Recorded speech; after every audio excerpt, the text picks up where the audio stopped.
Ram.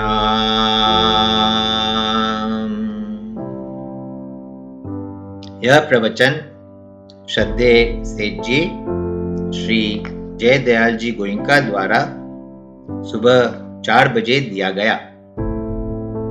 Batch संख्या 156, प्रवचन संख्या 19। विषय दशरथ जी के पुत्र प्रेम और भरत जी के भ्रातृ प्रेम की कथा। सुसुखम कर्तुमव्ययम अर्थात करने में सुगम है। गीता जी के 9वें अध्याय के 26वें श्लोक में भगवान ने कहा, पत्रम पुष्पम फलम तोयम यो मे भक्त्या प्रयच्छति तदहम भक्त्युपहृत मश्नामि प्रयतात्मनः। अर्थात तथा हे अर्जुन, मेरे पूजन में सुगमता भी है कि जो कोई भक्त मेरे लिए प्रेम से पत्र, पुष्प, फल, जल आदि अर्पण करता है, उस शुद्ध बुद्धि निष्काम प्रेमी भक्त का प्रेम पूर्वक अर्पण किया हुआ वह पत्र, पुष्प आदि मैं सगुण रूप से प्रकट होकर प्रीति सहित आता हूं। 9वें अध्याय के 30वें श्लोक में भगवान ने कहा, अपि चेत्सु दुराचारो भजते माम अनन्य भाव साधुरेव स मंतव्यः सम्यक व्यवसितो ही सः। अर्थात तथा और भी मेरी भक्ति का प्रभाव सुन, यदि कोई अतिशय दुराचारी भी अनन्य भाव से मेरा भक्त होकर मुझको भजता है तो वह साधु ही मानने योग्य है, क्योंकि वह यथार्थ निश्चय वाला है। अर्थात उसने भली भांति निश्चय कर लिया है कि परमेश्वर के भजन के समान अन्य कुछ भी नहीं है। इन सब में भगवान ने सुगमता दिखाई, हर प्रकार से सुगमता दिखाई। एक बच्चा है, उसका मन खेल कूद में लगे, ऐसे ही यह मन है, इसे इधर उधर के खेल कूद ही अच्छे लगते हैं, कभी यहां कभी वहां, ऐसे ही मन दौड़ता फिरता रहता है। सत्संग की बात सुनाकर बुद्धि के निश्चय में यह जच जाए और धारण कर ले तो बढ़िया है। सुनकर ही अच्छी लगे किंतु जचे नहीं। मन बड़ा पाजी है, मित्रता दिखाकर भी शत्रुता करता है। यदि गदगद भाव से करुणा करके भगवान से प्रार्थना करे तो काम बन जावे। यह पत्थर को पिघला देने वाला विषय है। रामायण में भरत जी की कथा भी वैसी ही है। हम तो रामायण पढ़ते हैं तो यही प्रसंग पढ़ते हैं। लक्ष्मण भगवान के साथ रहा, परंतु इतना ऊंचा दर्जा नहीं प्राप्त कर सका। इसका कारण भरत जी की श्रद्धा और प्रेम है। प्रश्न होता है कि भरत जी वियोग में जिए कैसे? श्रद्धा से। और रामचंद्र जी की आज्ञाओं का विरोध कैसे किया? प्रेम से। दशरथ जी की मृत्यु की कथा वाल्मीकि रामायण में बड़े अच्छे ढंग से आती है। मरते समय उनको श्रवण की कथा याद आई थी। वह कौशल्या और कैकेयी को सुनाए थे। एक दिन मेरी शिकार में जाने की बड़ी इच्छा थी और गया, और वनैले जीवों का शिकार करने के लिए जंगल में घूमने लगा। सुना एक जानवर सरयू जी में पानी पी रहा है। बस उसी शब्द के सहारे मैंने बाण छोड़ दिया। वह जाकर एक पानी भरते हुए मुनि के बालक के लगा। लगते ही वह हा माता, हा पिता कह उठा। यह आवाज सुनकर मैं उसके पास दौड़ा। देखा तो बाण लगा हुआ बालक पड़ा है। उसको बड़ा कष्ट हो रहा था। उसने कहा, मेरा बाण निकालिए। मैंने बाण निकाला। वह निकालते ही मर गया। उससे बात करके मैंने सब हाल पूछ लिया था। उसने बताया कि मेरे अंधे माता पिता एक वृक्ष के नीचे बैठे हैं। मैं उन्हीं के लिए पानी भरने आया था। आप पानी ले जाकर उनको पिला दीजिएगा, ऐसा उसने मुझसे कहा था। मैं पानी लेकर गया। अंधे माता पिता बोल उठे, बेटा इतनी देर कहां लगाई? बोलता क्यों नहीं? आज रूठा क्यों है? यदि तू रूठ जाएगा तो मेरा उद्धार कैसे होगा? मैंने सब हाल कहा। वे सुनकर बहुत घबरा उठे। बोले, दशरथ तूने सच बता दिया। ठीक है, नहीं तो तेरी देह के 100 टुकड़े हो जाते। फिर उन्होंने कहा, मेरी मृत्यु हो रही है, तू चिता बनाकर जला देना। जैसे मेरी मृत्यु हो रही है वैसे ही पुत्र वियोग से तेरी भी मृत्यु होगी।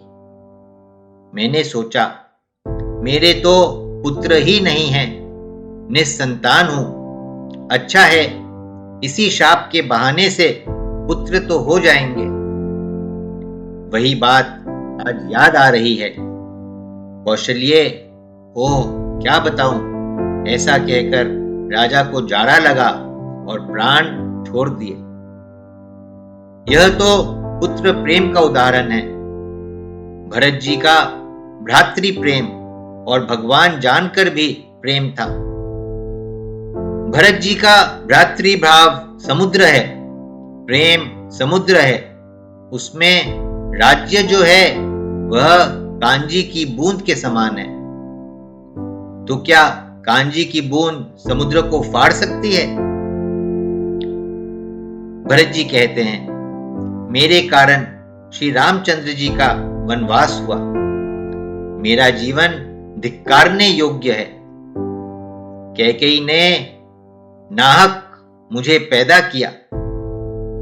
जहां रामचंद्र जी वृक्ष के नीचे वास किए थे वहां भरत जी पहुंचते हैं।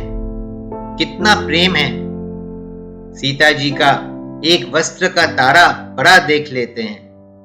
श्री रामचंद्र जी के पद चिन्ह देख लेते हैं तो प्रेम मग्न हो जाते हैं, गदगद हो जाते हैं, आंसू बहने लगते हैं। ऐसा भ्रातृभाव का बड़ा ही विलक्षण प्रेम है। रामायण में दोनों बातें हैं। इधर यह भ्रातृभाव है, उधर सुग्रीव और बाली का तथा रावण और विभीषण का भ्रातृभाव देख लो। स्वार्थ बड़ी बुरी चीज है। इसी को लेकर भाई भाई में, बाप बेटे में, पति पत्नी में भी लड़ाई होती देखी गई है। स्वार्थ वैर करा देता है। जिसके मन पर इसका प्रभाव नहीं, उसी का प्रेम सच्चा है। तो हर एक भाई को छोटे बड़े अपने अपने कायदे के अनुसार राम, लक्ष्मण, भरत को आदर्श मानकर व्यवहार करना चाहिए। और दूसरा नंबर पांडवों का है। ऐसा विषय और कहीं पुस्तकों में मिल ही नहीं सकता। जन्म से लेकर मृत्यु तक पांचों भाइयों का प्रेम बना रहा। मरे भी वे सब एक साथ ही थे। मैं तो हर एक आदमी से यही कहूं कि साक्षात भगवान का अवतार 3 रूपों में मानकर राम, कृष्ण और विष्णु के अनुसार भक्ति करना चाहिए। राम के आचरणों का, कृष्ण के उपदेश का जो गीता है, और विष्णु के स्वरूप का ध्यान बहुत बढ़िया है। साक्षात पार ब्रह्म परमात्मा ही इन 3 रूपों में समय समय पर अवतार लिए हैं। इन तीनों से 3 बातें लेनी चाहिए: राम के आचरणों की, कृष्ण जी के उपदेश की और विष्णु जी के स्वरूप के ध्यान की। आप कहेंगे तो रामचंद्र जी के उपदेश नहीं माने क्या? ठीक है, बहुत बढ़िया है, किंतु श्री कृष्ण जी का उपदेश जो गीता है, इस तरह से उनके उपदेश इकट्ठा किए हुए नहीं मिलते, इस वास्ते कहते हैं। और स्वरूप का ध्यान विष्णु का ही क्यों करें? ठीक है, जब आचरणों का आदर्श रामचंद्र जी का और उपदेश कृष्ण जी का लेते हैं तो उसके साथ उनके स्वरूप का ध्यान तो होगा ही। उनका भी स्वरूप ध्यान ठीक है, किंतु विष्णु भगवान की देह का स्वरूप दिव्य है, उसका ध्यान श्रेष्ठ है। राम और कृष्ण का जो स्वरूप है वह मनुष्य रूप में है, किंतु श्रेष्ठ तो यह भी है। अपनी अपनी रुचि है। भगवान राम का आदर्श जितना ऊंचा है उतना श्री कृष्ण जी का, जैसा शास्त्रों में आता है, नहीं है। उनका आदर्श मानकर चलने से गड़बड़ हो जाने का, भ्रष्ट हो जाने का डर है। श्री रामचंद्र जी के सीता को वनवास देने की कथा, फिर उनसे भगवान के मिलने की कथा, लव कुश द्वारा पहचान कर भगवान का उपदेश और सीता के पाताल में प्रवेश की कथा, ऐसा आदर्श जितने अवतार हुए हैं कहीं नहीं मिल सकता है। मनुष्य में तो मिलना मुश्किल ही है। नारायण नारायण नारायण श्रीमन नारायण नारायण श्रीमन नारायण नारायण श्रीमन नारायण नारायण श्रीमन नारायण नारायण श्रीमन नारायण नारायण श्रीमन नारायण नारायण श्रीमन नारायण नारायण श्रीमन नारायण नारायण नारायण नारायण